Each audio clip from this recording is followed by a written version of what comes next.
देश के ऐतिहासिक मंदिरों में शामिल काशी के संकट मोचन मंदिर का इतिहास करीब 400 साल पुराना है।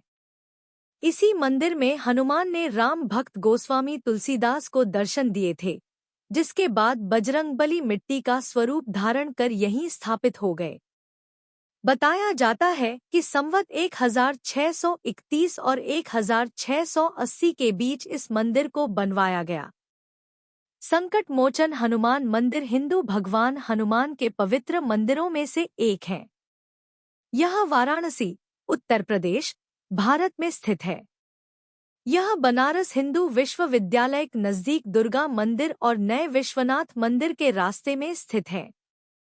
संकट मोचन का अर्थ है परेशानियों अथवा दुखों को हरने वाला। इस मंदिर की रचना बनारस हिंदू विश्वविद्यालय के स्थापक श्री मदन मोहन मालवीय जी द्वारा 1900 ईस्वी में हुई थी। यहाँ हनुमान जन्मोत्सव बड़े धूमधाम से मनाया जाता है। इस दौरान एक विशेष शोभा यात्रा निकाली जाती है, जो दुर्गाकुंड से सटे ऐतिहासिक दुर्गा मंदिर से लेकर संकट मोचन तक चलाई जाती है। भगवान हनुमान को प्रसाद के रूप में शुद्ध घी के बेसन के लड्डू चढ़ाए जाते हैं। भगवान हनुमान के गले में गेंदे एवं तुलसी की माला सुशोभित रहती है। इस मंदिर की एक अद्भुत विशेषता यह है कि भगवान हनुमान की मूर्ति की स्थापना इस प्रकार हुई है कि वह भगवान राम की ओर ही देख रहे हैं एवं श्री रामचंद्र जी के ठीक सीध में संकट मोचन महाराज का विग्रह है, जिनकी वे निःस्वार्थ श्रद्धा से पूजा किया करते थे।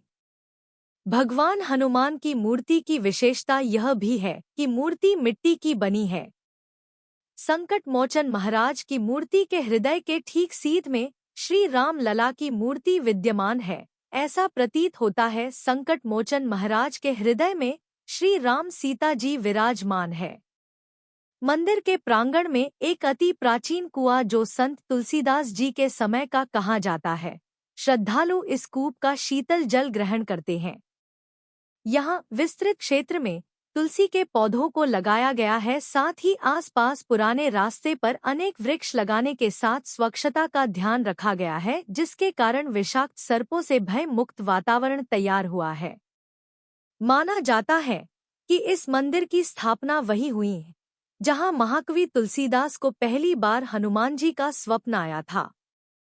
संकट मोचन मंदिर की स्थापना कवि तुलसीदास ने की थी। वे वाल्मीकि द्वारा रचित रामायण के अवधी संस्करण रामचरितमानस के लेखक थे। संत तुलसीदास जी के अंतिम दिनों में अपने बाह, भुजाओं के असहनीय दर्द की अवस्था में संकट मोचन महाराज के समक्ष हनुमान बाहुक की रचना किया था। परंपराओं की माने तो कहा जाता है कि मंदिर में नियमित रूप से आगंतुकों पर भगवान हनुमान की विशेष कृपा होती है।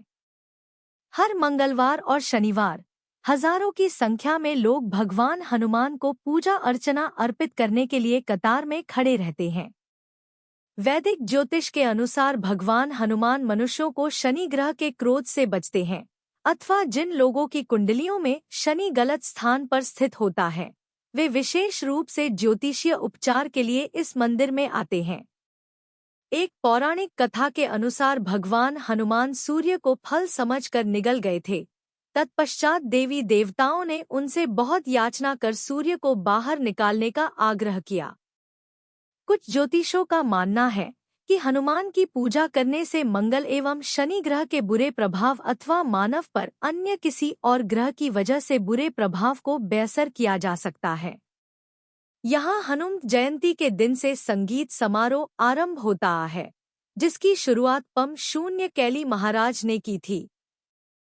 कार्तिक मास में नवाह पाठ होता है, जिसमें विश्व के प्रसिद्ध कथावाचक राम कथा द्वारा लोगों को मनमोहित कर देते हैं। प्रमुख रूप से राम किंकर जी, कपिंद्र जी, विशेष रूप से राम नारायण व्यास जी द्वारा हनुमत चरित रोमांचित कर देती थी।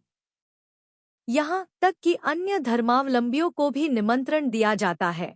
यह एक अत्यंत पवित्र भावना है जो वसुधैव कुटुंबकम के महान भारतीय दृष्टिकोण को दर्शाती है। सन 2020 के संगीत समारोह कोरोना महामारी के कारण मंदिर परिसर बंद कर दिया गया था।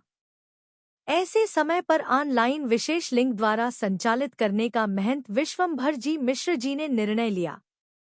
मंदिर परिसर में केवल साकेतवासी व्यास श्री राम नारायण व्यास के शिष्य राघव जी ने राम कथा का प्रवचन किया।